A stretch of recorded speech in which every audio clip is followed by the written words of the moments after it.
Chapter 10. The canopy of trees began to thin as the rain stopped, and the road began its slow, inexorable climb. Although Plas Wern Las was only about 25 miles from his Uncle Paul's at Trudeg, it was situated in a completely different landscape, one that had always seemed sparser, older, as if its sensibility belonged to a different time. The land was rockier, the fields smaller, before they began to give out to the rising mountains, which are almost always shrouded in mist. Here, sudden shifts of cloud and light were noticeable, and the atmosphere changed in an instant. Trees now fell behind him to be replaced by high stone walls, which must have once formed the boundary to a large estate. He drove through a pool of water in front of an abandoned lodge house, whose four-sided roof was now open to the sky. Rooks flew in and out amongst the rafters, and their echoing cries reverberated inside the cab of the Land Rover. Then he shifted gear as the road narrowed and the moss-laden stone walls seemed to crowd in upon him. He had to wait in a passing place as a large blue tractor and trailer loomed down the road. The driver looked curiously into the cab as he passed, but there was no flicker of recognition.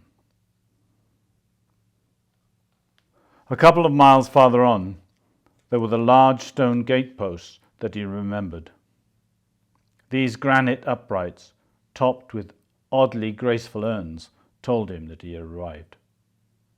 He pulled into the entrance, stopped the Land Rover at the side of the track, and got out for a moment. There was the distinctive smell of wet mixed with damp wood. There was the sound of running water, and farther away, sheep called. He stood there for a moment, wondering whether he really remembered it all as vividly as he imagined he did. Then he got back into the Land Rover and drove slowly down the track towards the house. He had to admit that he was not prepared to find the house as striking as it was. Plas Wern Las sat on a small carved-out plateau all of its own. Behind it, the land rose into a misty profusion, which only seemed to emphasize the elegance of the building itself. Two bays flanked either side of a dark green panelled door, which was fronted by a small porch with Corinthian pillars. Either side of the front door, large shuttered Georgian windows with a curved top came down to just below knee height. Above them, grouped in perfect proportion, came three other rectangular windows, one of which was placed immediately above the front door. The shallow roof, part of which was fronted by a low parapet, sloped gently towards the gables of both ends. He parked the Land Rover to one side of the house, got up and knocked at the front door, using the large brass knocker that was shaped like a leaping whale. There was no answer. He heard the knock reverberate through the house, but nothing happened, so he knocked again. "We don't usually use the front." The voice belonged to a thin, curly-haired man of about his own age. He wore a tattered wax jacket, Wellingtons, and his hair stuck out at the sides of a woolen hat that was pulled down low on his forehead. "I'm Martin James," Martin said, hoping that Merlin Griffiths had told them he was coming as they'd arranged. "Expected." The man in the wax jacket leaned on the long-handled brake he'd been carrying, but he didn't seem inclined to say any more. "And you are?" "David Young." There was a slight North Country edge to his accent, Martin thought, but he couldn't be sure. "You'd better come round." Martin followed him round the side of the house, towards the group of stone buildings that flanked it in a kind of L shape. It was in the last of these that he'd found the Land Rover on his visit of almost 20 years ago. Then, all the buildings had been neglected and weeds had been growing in the yard. Now things were functional at least. There were several parked cars, a small tractor and trailer, and even a chained-up black Labrador that seemed friendly enough.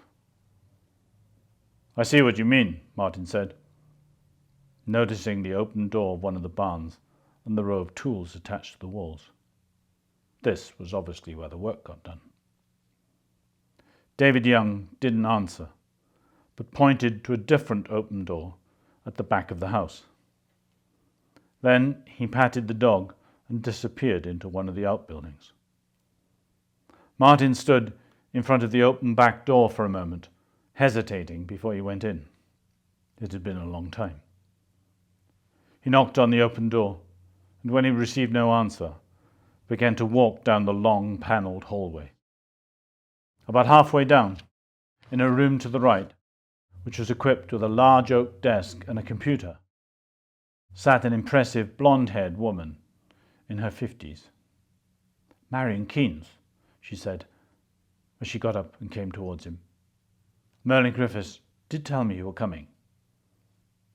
Martin didn't have anything to say for a moment. He looked around the room which faced the back of the house to see if there was anything in it that he remembered. Behind the oak desk, 2 matching bookcases filled the recesses either side of the fireplace, in which a wood-burning stove had been installed. Heavy, dark brown velvet curtains reached almost to the floor, which was bare except for a faded Turkish rug which lay in front of the desk. The total impression was one of ordered containment. "Somebody said this used to be the dining room. Recognize anything?" Martin shook his head. "It's been a long time," he said. "Merlin Griffiths said you used to live here when you were a boy." Martin didn't say anything for a moment. He wasn't sure that he ever thought of himself as living at Plas Wern Las. He'd been sent away to school when he was 10. Too much had changed since then for him to have any acute sense of identification. "We're a retreat. Did the solicitor tell you? We're Buddhists. Would you like to look around?" Martin said that he would, and Marion Keynes led him out of what was obviously her office into a similarly placed room on the opposite side of the house. There was a large scrubbed refectory table with a series of chairs tucked neatly underneath it. The walls were painted dark pink and hung with several large framed mandalas in subdued colours. In the wall farthest away from them was another door which led into the kitchen annex. The door was half open, and Martin could see the kitchen cupboards beyond it. When they went into the kitchen, a striking woman with long dark hair and a rather pronounced but beautifully proportioned nose was chopping onions on a board on the work island in the middle of the room. "Sam, this is Martin James," Marion Keynes said, then turned to Martin. "Samantha Merriam." "Are you related to—" Martin began. "Parker Merriam was my father," she said, interrupting him. She carried on cutting the onions. There seemed an inherent aplomb in everything she did. "I'm very sorry," Martin said. "So am I. And you can call me Sam." There was a silence after that. Martin didn't know quite what else to say. "And you're the owner?" Her voice had a surprisingly resonant quality, light and sure at the same time. He didn't mind the fact that she was watching him. "Not strictly," Martin said. "There's a trust. My uncle, who also lives at Tredeig, is one of the chief trustees." "My father knew him," Sam said. "I've met him." Then there was another silence. We're a registered charity too, Marion Keynes broke in, obviously anxious to avoid any tension and move him along. She then led the way from the kitchen exit into two small flanking stone buildings that were full of sacks and agricultural-looking implements that Martin didn't recognise. It was a lot of paperwork, but now we can accept tax-free donations. Martin didn't bother to explain all the ins and outs of his own trust business to her. It wasn't really her concern. Besides, for the moment, he was still thinking about the striking-looking woman they had left behind in the kitchen, the one whose father was dead. He followed Marion out of the side entrance from the storerooms and back along the path to the front of Plas Wern Las. "I know this seems an odd thing to do," Marion Keynes explained as they approached the front door, "but this is obviously how this house should be entered." They went in.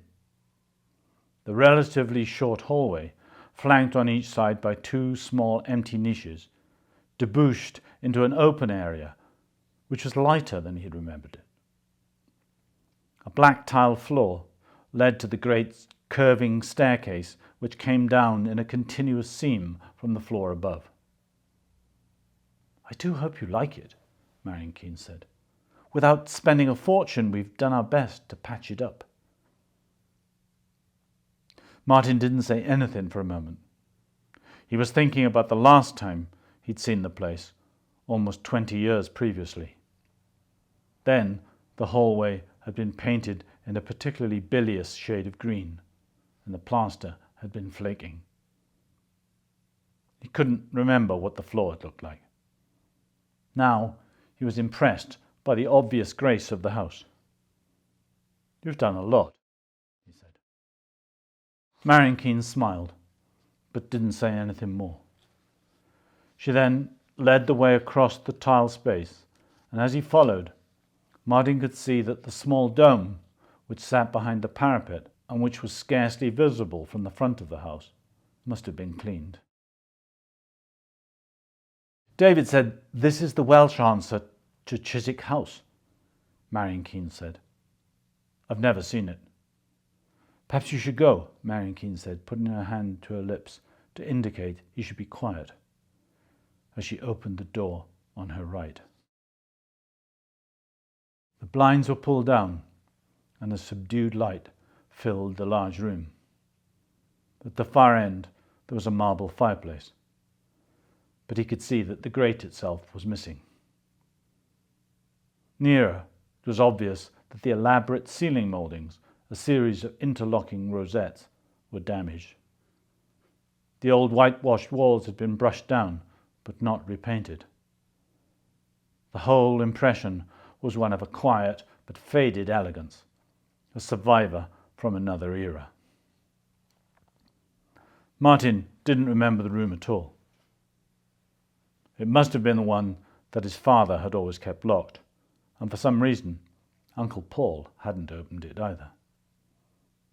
"The drawing room," Marion Keynes said, confirming his growing suspicion that this was the room he had heard about. She pointed to a series of thin mattresses or tatami mats which were stacked in front of the window. "We use it for meditation now, but Queenie always cleanses it first." "Cleanses?" Just then, the concealed door in the panelling that flanked the fireplace opened, and a tall woman wearing black tights appeared. Her hair was closely shaven to the back of her head, and then it sprang out suddenly into a kind of braided pigtail.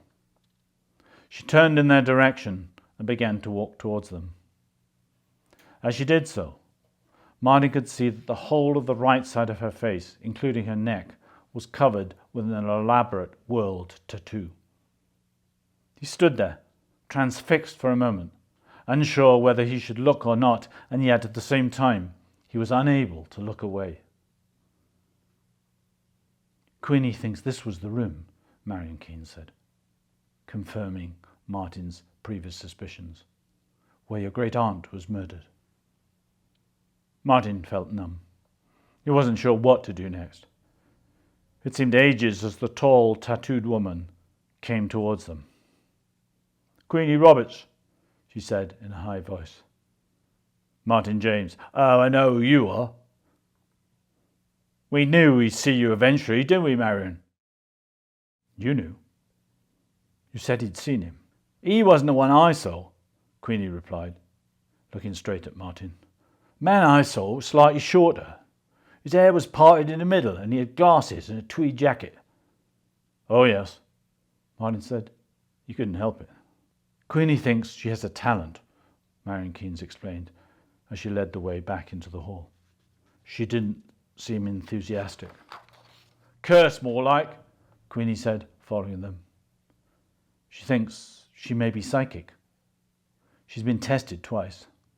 "I don't want no bleeding extrasensory perception," Queenie said, going down the corridor and deeper into the house. "I see what I see, and it's a bloody nuisance, it is." Marion Keynes then turned towards Martin with a look of apology and led the way across the hall, up the stairs and onto the landing. "Queenie can be difficult," she said with a slight smile, "but also extremely useful. She's working on having her tattoos removed by laser. It's painful." They were now standing in a pool of afternoon light that had an abstract, watery texture. The landing walls and the corridor that led off from it were painted a soft grey blue, complemented by an off-white woodwork. It was nothing like Martin remembered.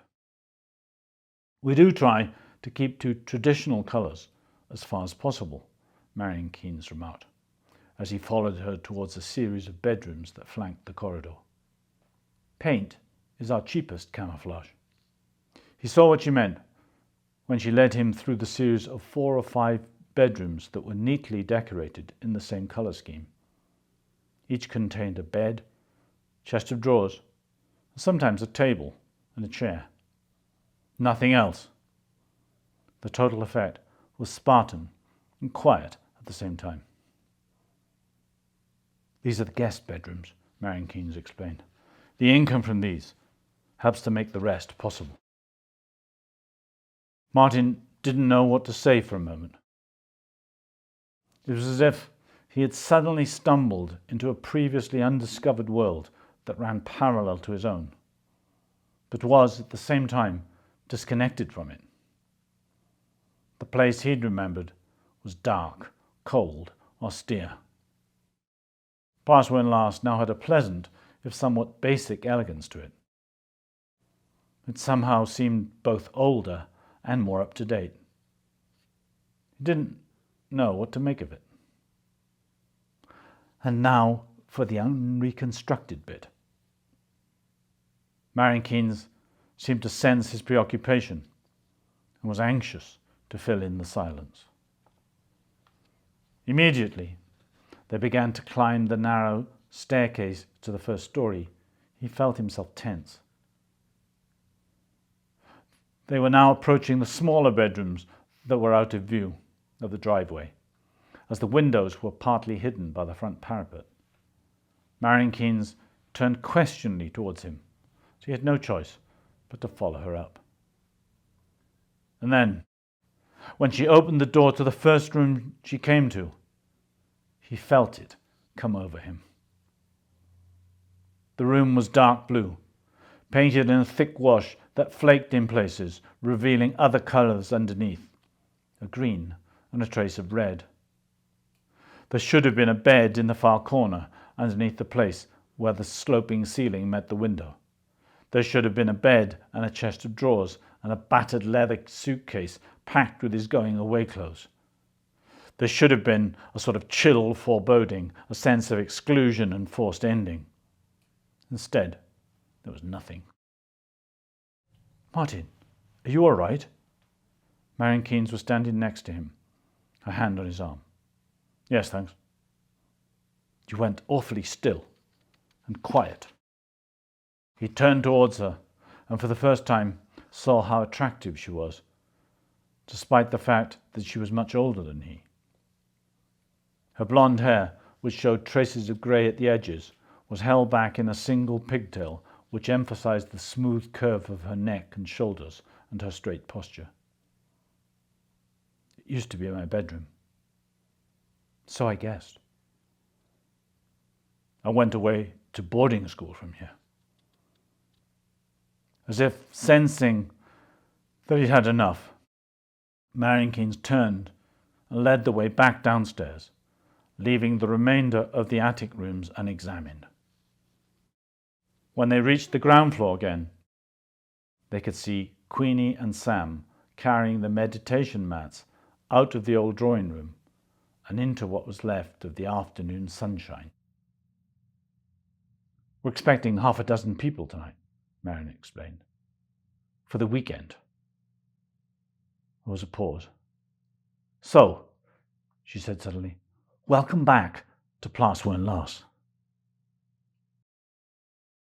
Later that same day, not far away from the main house, Martin James sat in a small one-room building, finishing off the remains of a vegetable curry. The apple house was attached to the stable block at a right angle and had originally been used for storing apples, as its name suggested. He remembered it from when he was a boy. Then the front door had sagged and wooden shelves had lined the interior. In recent years, someone had taken down the shelves, fitted new doors and windows, and installed a plank ceiling that followed the line of the rafters.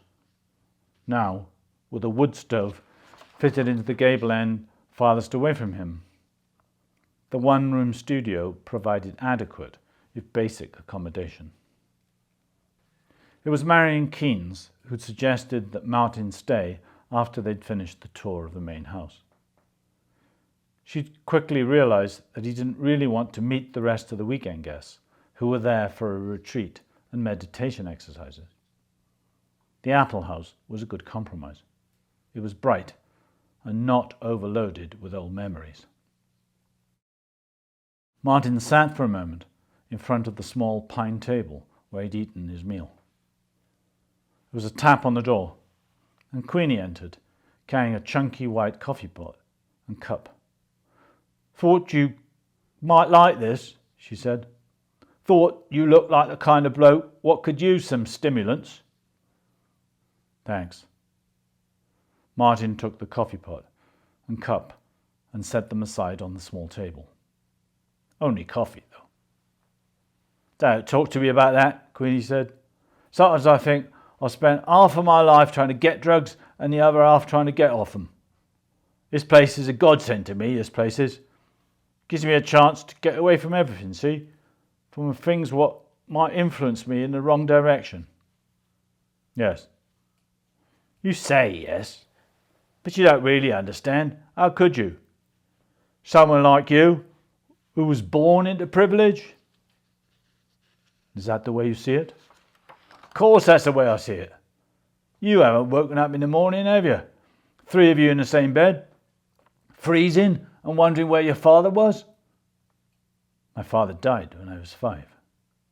"I'm sorry about that. I really am," Queenie said. "But I don't think it makes any real difference to what I've got to say. I mean, here you were, surrounded by beauty and lack of want, if you get my meaning." Martin poured out some of the coffee and drank it. It was good, dark, without any bitter aftertaste. "You may be looking at this from a purely material point of view," he said. Queenie laughed then. "I probably am," she said. "Marion is always telling me about that. Telling me I've got to work harder at my practice. That's why I brought you the coffee, tell you the truth. I had a feeling you might not be as Buddhist as the rest of them." "I'm not." "What do you think of all this then?" She threw her arms out in a sort of circular gesture. "You don't just mean the apple house?" "Of course not. You know better than that." "Do I?" "Well, I hope you do. Marion thinks if she sucks up to you enough, you might give us a proper lease." "Us?" "All of us. Just because I'm not as Buddhist as them doesn't mean I'm not part of it. I like it here. I'm saving up, I am. to get the rest of my tattoos removed by laser. Yes? Queenie made an abrupt movement and turned towards the door. I'm going to go now. Don't give much away, do you? I can't make out if you're just quiet or basically don't have that much to say. The door closed behind her. Martin remained quiet after Queenie left. He thought about her last remark for a while and decided he'd been relatively silent because he was still taking things in. There was so much to adjust to, and he was glad for some time on his own. It was slightly chilly in the Apple house. He noticed there was some firewood and a small axe by the side of the wood stove, so he took the axe and some shorter lengths of wood outside and began to chop some kindling. Light spilled over from the main house, despite the fact it was situated at an angle to it. From farther back, he could hear the sounds of voices, and it felt good to be somewhat attached to whatever was going on and to be removed from it at the same time. He carefully split slivers of wood and took pleasure in it. A little later, he carried the axe and the kindling back into the Apple house. He found some scraps of paper in the bottom of his green holdall and used the matches that someone had thoughtfully left on the small pine table. When he was sure that the wood stove was going strongly enough, he closed the cast iron door. Then he went back to his holdall and pulled out the folder of cuttings that Merlin Griffiths had sent him. He opened it and began to read. It was a series of photocopies of the thick, heavy, leather-bound ledger that he had seen in the solicitor's office. It must have originally been used to keep track of expenditures for the Plas Wern Las estate. There were pages and pages of neatly ruled accounts, all written in a beautifully slanting script, presumably belonging to Merlin Griffiths' grandfather or his clerk. But it was the latter half of the photocopies that immediately grabbed Martin's attention. The ledger must have been used as a scrapbook for newspaper cuttings in no particular order. He looked at the first of these, which must have been written soon after the murder.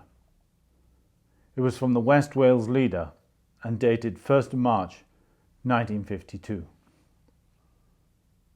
No stone left unturned. Police are out in force in West Wales today after yesterday's murder of 91-year-old spinster Henrietta James. Miss James, along with her sister Sylvia, was a well-known figure in the locality, often seen presiding over fêtes, eisteddfodau and art exhibitions in which she, as a talented amateur artist, took a particular interest. Her brutal murder has left a community in grief, according to local pastor Michael Williams BA, who said, "I'm sure I speak not only for myself, but for everyone in this parish when I say how shocked we are and that we hope this affair will be brought to a speedy conclusion." Detective Inspector Myrick Evans, who is in charge of the case, refused to confirm yesterday that the police already have a suspect. "All I can say at this juncture is that the investigation is well in hand," the detective inspector remarked. "Anyone who has seen anything suspicious is encouraged to contact their local constabulary." Reporters were not allowed near the beautiful Plas Wern Las estate yesterday. Police had cordoned off the driveway and no one was allowed to approach the house. Rumours persist, however, that the manner of death was particularly horrific. "Never seen anything like it," housekeeper Ann Davis, who discovered the body, said yesterday. "There's blood all over the floor and a hatchet was missing from the woodshed." Police are currently searching the grounds of the estate today, looking for further evidence, and a press conference is expected to be held as soon as there are new developments. Next to it was pasted a piece from the Carmarthen Unicorn, dated a week or so later. Portrait of a loved one. No one who met Henrietta James will ever forget her. Her gracious spirit informs us beyond the grave, and despite the frightful manner of her death, gives us great hope of buoyancy for the future. I say this as one who has known her well for over 40 years, as someone who has worked alongside her in numerous church and local activities, and as one who has inevitably succumbed to her charm and grace. The singular talents of Henrietta James are well known. She was a superb organizer of all kinds of festivities for the church and local community. She was a talented watercolorist and flower arranger, and although her sister Sylvia was the one with the pronounced musical ability, Henrietta could be relied upon to fill a vacant place in the choir at any time. But most of all, it is surely the work that she performed in the preservation of local antiquities by which she will be most remembered. For many years, she fought to preserve the integrity of the Plas Wern Las estate. She was a tireless campaigner against road widening and served as president of the board of Maisebont Antiquarian Society.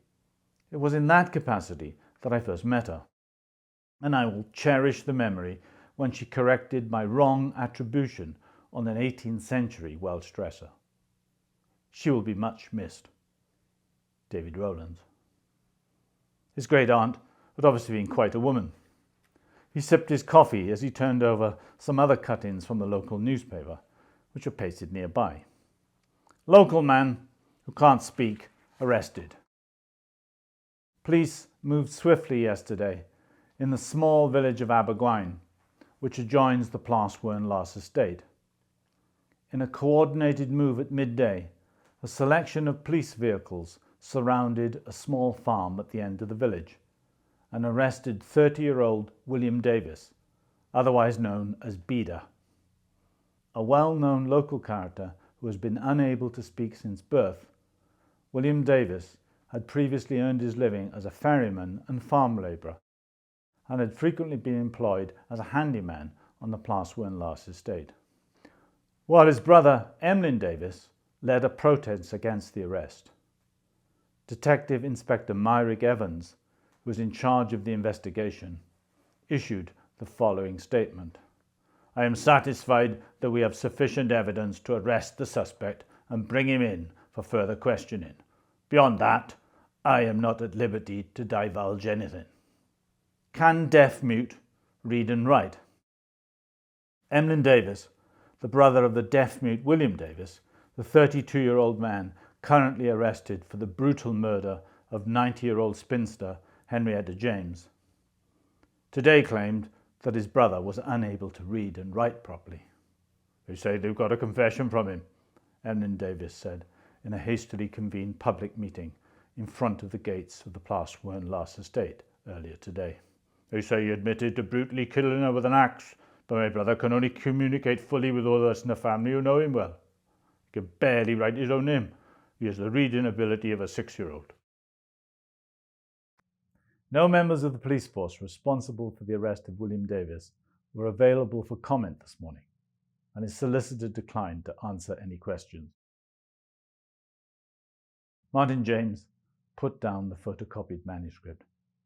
It was suddenly stuffy in the room, and he opened the door of the apple house to let in the night air. He stepped outside, and he looked across to the main house, where a faint stream of light came from one of the upstairs windows. It was obviously later than he expected, and colder. There was the smell of wet pines from somewhere, and the sound of running water. He had not expected to find such a detailed account of his murdered aunt amongst the papers that Merlin Griffiths had sent him. Now, as he stood in the still night air, it was almost as if he could feel the ghosts of the previous generation pressing upon the present. It was, at the same time, both disturbing and oddly comforting, as if his aunt was reaching out of the past to try and tell him something. Without bothering to go back into the apple house to fetch his coat, he decided to go for a walk along the driveway.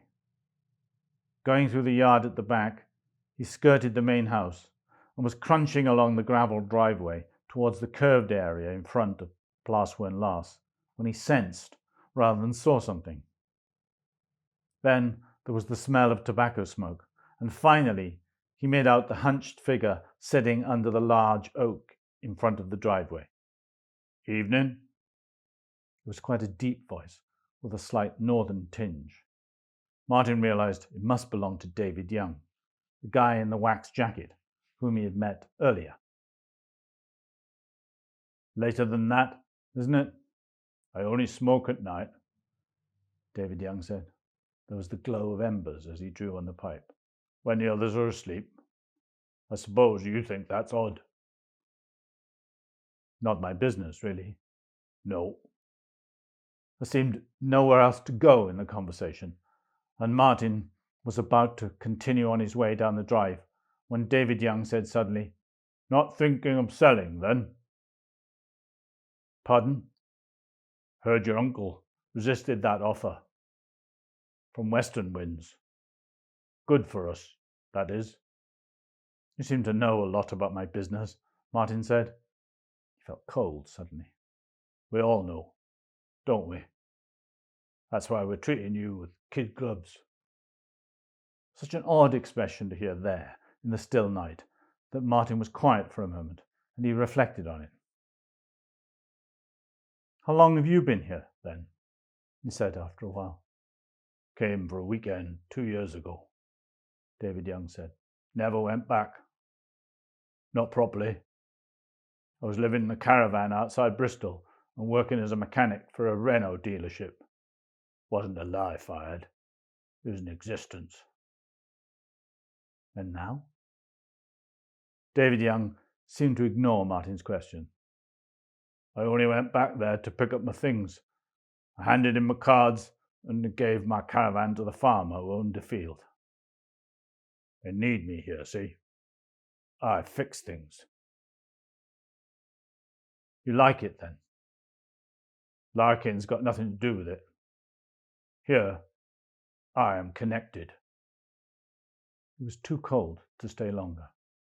Martin was still in his shirt sleeves, while David Young was wearing his wax jacket, as well as a hat and a scarf. Martin said good night and made his way back to the Apple House. He was suddenly tired. There was a lot on his mind. The details about his aunt's death had disturbed him. Returning to Plas Wern Las had already proved more complicated than he'd expected. It was obvious that he was going to have to stay around for a while, if only to discover what he really felt.